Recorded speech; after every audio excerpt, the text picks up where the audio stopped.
Well, now we want to bring two people with their own different experiences of abortion together. Rachel McKenzie, who you saw there in Jean's film. Rachel had two abortions, one when she was a teenager and the other in her early 20s, and she now stands outside her clinic in Birmingham. And Hattie Ladd. Hattie had an abortion 7 years ago when she was 21. She had to walk through a group of protesters to get to her clinic. Welcome, both of you. And really, I would like to hear you two just talking about your own experiences of what you experienced at that time. Hattie, why didn't you tell Rachel? Well, just actually watching that film there has really brought back, it's made me feel quite emotional, watching other women talk about how they were feeling outside the clinic, because it really resonates. It's exactly how I felt, which was essentially frightened, and just it was just incredibly intrusive. Yeah. I made a private decision. I wanted to access medical care, and it was my own private business, and I just felt like a group of people were there to kind of judge me and intrude on that. Yeah. And it makes me feel emotional to think about it now and watch other people go through it. Yeah, I think the whole, especially as I've been through it twice, I think the whole experience of abortion is just so traumatic in itself. And I'm so sorry that you feel, you know, that it was made worse of our very presence being there.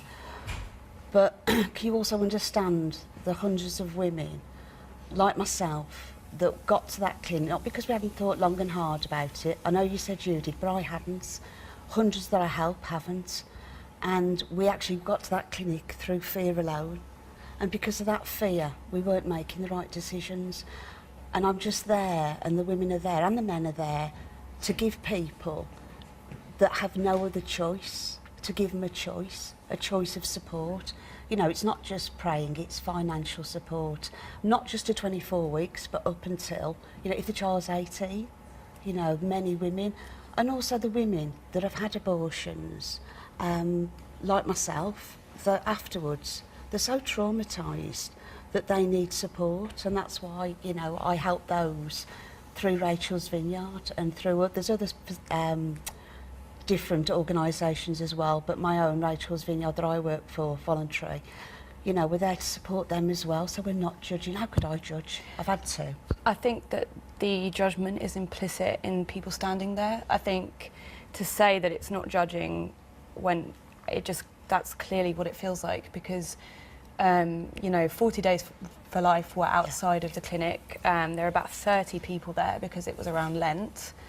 And the judgment is implicit there because you obviously don't agree with abortion. So what do you think people are going to think? They know that you don't want people to go through with it.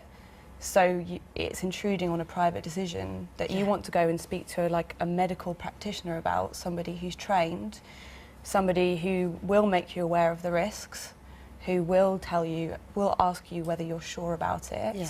And that's the experience I had. You know, you're asked again and again, are you sure? Is this what you want to do? Do you want counselling?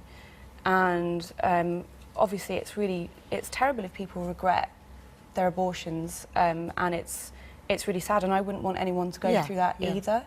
But it isn't. The vast majority of people feel comfortable with their decision and they don't feel like it was the wrong decision for them.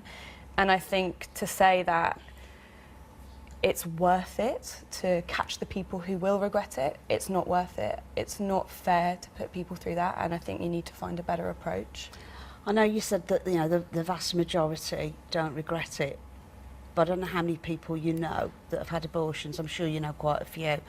But I know hundreds that really do regret it. I know their names, obviously I'm not going to say their names, you know, that they needed psychiatric help afterwards. I know a woman that was raped and she, you know, has come into terms with the rape. You never get over rape, you know, come to terms with it, but she'll never get over the abortion.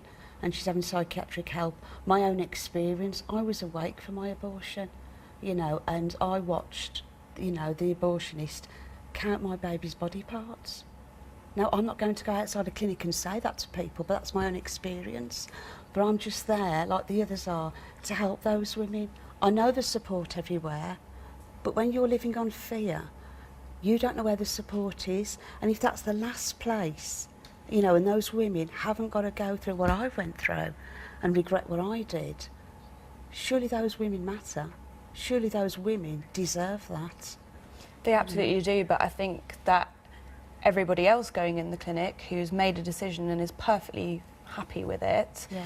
and won't regret it, they deserve to be given the respect, Yeah. and they deserve to be given Absolutely. Yeah. the privacy to go and make those decisions without a group of people, a group of perfect strangers, Yeah. standing around and accosting them And offering them- outside.